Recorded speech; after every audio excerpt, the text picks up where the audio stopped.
but you guys kind of were informed like, hey, we don't have any timeouts, so we got to push after. Ball goes through. Dante gets it in his hands. Just kind of what can you take us through that and like what's going through your head as you're going down?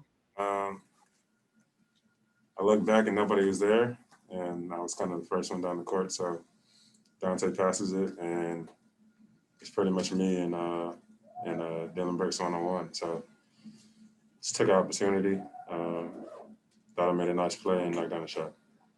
I guess for you, Chris was like, you can tell Jrue's like a little bit rusty, and we saw you kind of miss a couple like shots in close tonight.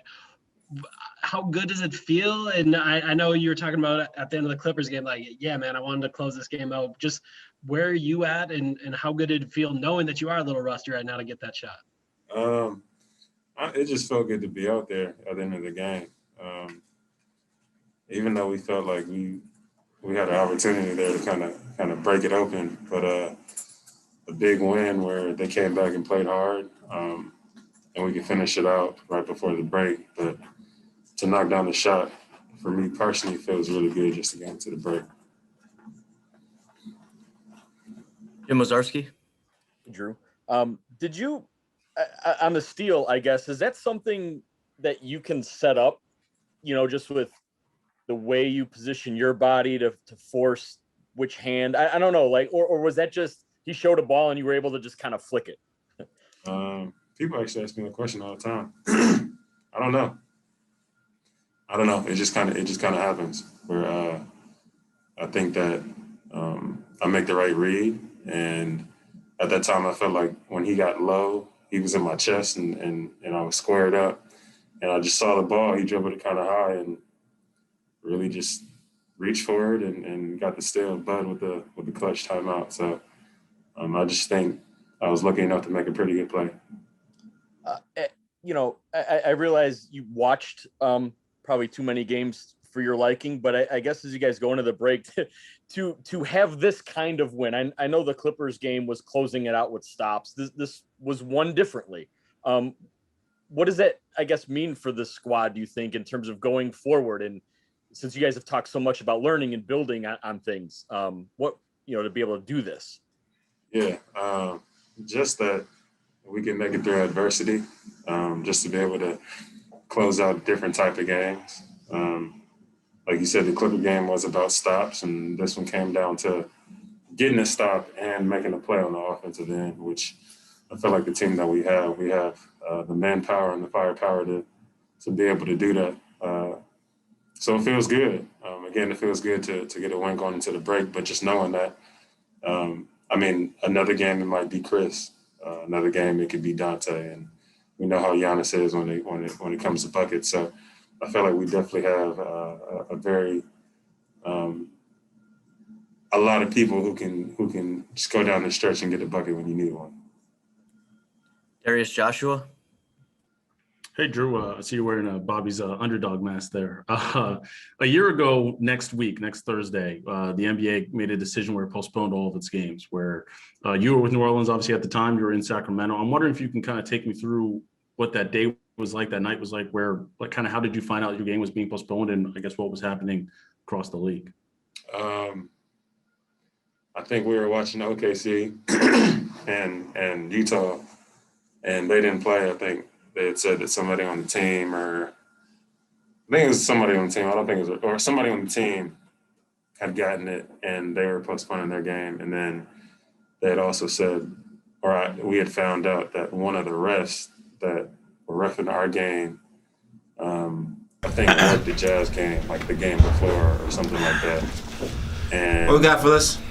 It just kind of spread like wildfire. So not even knowing if the ref actually had it or not, just being able to be like, their name?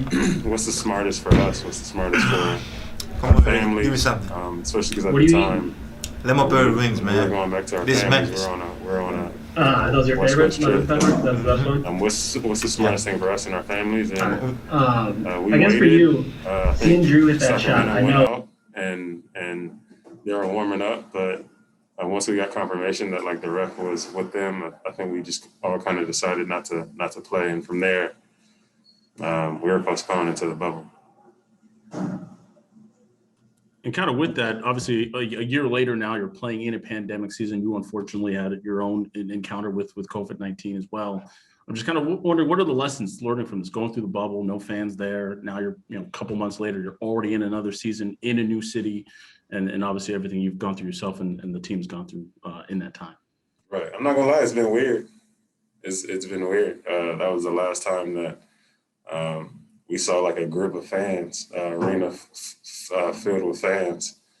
And from there, we went to a bubble where, again, you didn't have any fans, but luckily we still got to play and have a season. And now we're trying to get acclimated and get back into having fans and things like that. It's just been super different, a little challenging. A lot for me personally has happened, like having a kid during it and then getting traded. So it's weird, but at the same time, it's life, right? And I feel like we all just kind of come together and we gravitate toward people who help each other. So it's been, again, a blessing that like we get to come back and play, and also feel like basketball is needed. People love to watch it and love to be around it, and I feel like we bring joy to so many people. So I'm glad that we're back playing, and then hopefully after this break, we can have a lot more fans. Dora Stevenson. Sure, I just want to go back to your shot today. And if you could just articulate like the adrenaline rush at a time like that, when you hit a shot to basically put your team in a position to win the basketball game. So after I hit the shot. After you hit the shot. So not the anxiety maybe before, but like the adrenaline after. Right. Well, just to speak on before, I think I was really just thinking about getting to my spot. Really just getting to my spot, and I had an open shot, and I felt like if I have an open shot, I'm gonna make it. But after, you are excited and you're hyped and all that, and you look at the clock and there's 2 seconds left, and you're kind of like, dang, like now we gotta get another stop now. But you definitely are excited and you have some emotion. But me, I try to kind of keep that in and not get too excited just because I know in 2 seconds anything can happen. Our last one to Eric Woodyard. What's up, Jrue, man? Congrats on the shot. For you, man, you've been through a first half of a season with this team. How do you assess this team now that you've been through it, had highs, lows? Just how do you assess the first half going into the All-Star break? Yeah, I think, again, I feel like I say this a lot, but I feel like we're a team that's a fight, that are fighters, and going through adversity, I feel like we always come out on top. We always have this bounce back, and I love that about this team, that we're resilient. Again, we've had some things, or even like me being out with COVID, weird season. The schedule is crazy, but I feel like we always find a way to go out there every night and play as hard as we can. So, again, still a lot of growth, but I've been having fun, and I feel like this is a really great team. Great, thank you, Jrue.